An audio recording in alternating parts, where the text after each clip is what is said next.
Hello and welcome to another edition of Dolly Digest. I'm Craig Thompson and I only really have two things to talk about this week. They're the biggest topics of the off-season as far as I'm concerned. First up, we had the release of the Pitching In Northern Premier League Premier Division 2024-25 fixtures just yesterday. It's one of those moments that unites us all as football fans, whether you're a supporter, a volunteer, player, manager or chairman of the club.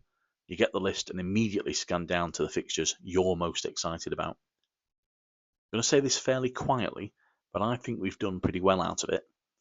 One bank holiday trip to 𝗕𝗃𝗧 aside.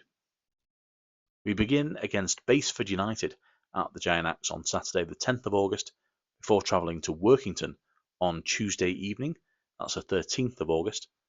The first few weeks of the season then see us travel to relegated Blyth Spartans. We host both Warrington Rhinelands and Matlock Town before going over to 𝗕𝗃𝗧, as mentioned, on Bank Holiday Monday the 26th of August.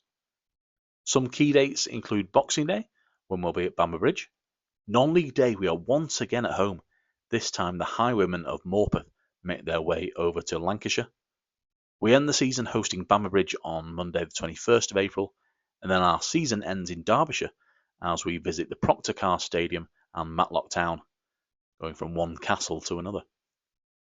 First to catch my eye was the month of February. We go back to 𝗙𝑎𝑐𝗹𝗹𝗆, location of Nick Evangelinos, amazing goal that was in the top 3 goals of the NPL season. Then host FC United at the 𝗙𝑇𝗏𝗂, always a big game and a big crowd on hand for that one. Then over to Hurst Cross, chance to set the record straight against Ashton United from last season, before back to the 𝗙𝗏𝗂 for Macclesfield's visit. Last season it was an early Tuesday evening game against the Silkmen. I think they greatly underestimated the Dolly Blues. One of 2 wins we earned the hard way against Macclesfield. In the process became the first club to defeat them twice in the league in the same season since they reformed. Our hospitality box is receiving a fresh coat of paint, amongst other improvements, ahead of the new campaign. We have several games already snapped up within minutes of the fixtures being released, but several big games are available to sponsor. The second piece of business this Friday morning is our trip to the Isle of Man. We take part in the Summer Festival of Football. Our involvement begins tomorrow as we face NPL champions Radcliffe at 2 p.m. before we go up against Chester at 11 a.m. on Sunday morning. We want to extend our thanks to the organisers, the sponsors you can see on the screen, and FC Isle of Man themselves for inviting us over. I've talked about it many times now. Dolly Blue supporters have been clamouring for an away trip in pre-season. All credit to Chris Wilcock and the board for making it happen. I expect to see some familiar faces on the field for Lancaster City and some trialists as well. We are in pre-season after all.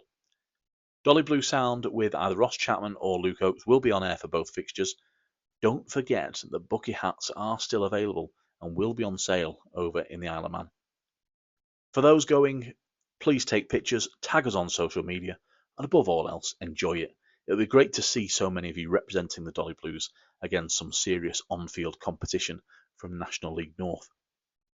After that, we have more friendlies to come, including travelling to Whitton Albion, then Clitheroe, and we host Accrington Stanley from the EFL at the 𝗙𝗏𝗂𝗏 on the 3rd of August.